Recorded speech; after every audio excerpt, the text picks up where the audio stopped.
Meus amigos, hoje é domingo, mas tem bomba. Moraes visitava Vorcaro em Trancoso. Vocês se lembram de Trancoso, do Cine Trancoso, das festas, surubas? Bom, muito bem. Acabou de sair na coluna do Globo, do Lauro Jardim, que graças a Deus está com os seus dentes intactos e a caneta afiada, toda essa história que eu vou contar agora para vocês e que muda o jogo do Master, impacta toda a história que nós temos visto sobre esse caso até hoje. Muito bem, o fato é que a coluna do Lauro Jardim diz o seguinte: não era apenas a mansão brasiliense de Daniel Vorcaro que Alexandre de Moraes frequentava. O ministro afirma, Lauro Jardim no Globo, o ministro também conheceu a casa de 300 milhões que o banqueiro liquidado alugava em Trancoso, um imóvel, meus queridos, de 40 mil metros quadrados. 40 mil metros quadrados, não consigo imaginar o que é isso.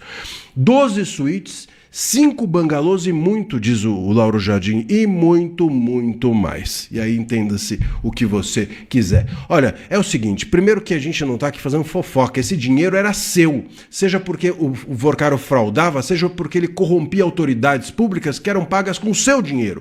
E em nome do interesse público deviam agir. Então a gente não está aqui fazendo fofoca, a gente está falando de algo que é de interesse público. Essas festinhas eram pagas com o seu dinheiro e esses políticos corrompidos também com o seu dinheiro. Nessa mansão, essas festinhas, como a gente falava, chamava Cine Trancoso, porque o Vorcaro gravava, por isso que era Cine Trancoso. Agora a gente ficou sabendo, porque ele gravava tudo e todos. Tudo o que acontecia ali era gravado e, inclusive, agora esses celulares que foram usados para gravar essas autoridades nessas festinhas do Cine Trancoso estão muito provavelmente de posse da Polícia Federal e por isso que começam a sair essas informações. Então existe, é uma possibilidade, mas existe a possibilidade de que o ministro Moraes tenha frequentado essa festa ou uma dessas festinhas.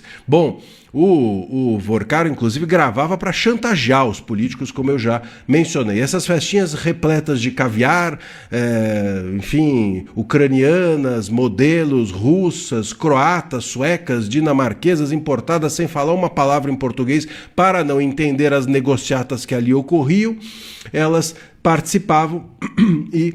Bom, até agora a gente não tem nenhuma investigação formal sobre essas festas. O TCU pediu, que isso fosse investigado, inclusive tem a presença de uma pessoa que foi dita que era o pica das galáxias do Poder Judiciário e até agora a gente não sabe quem é, mas você começa a juntar as peças.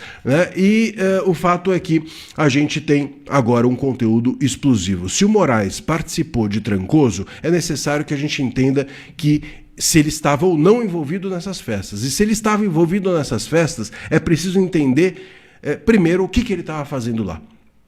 E em nome de qual interesse ele estava lá.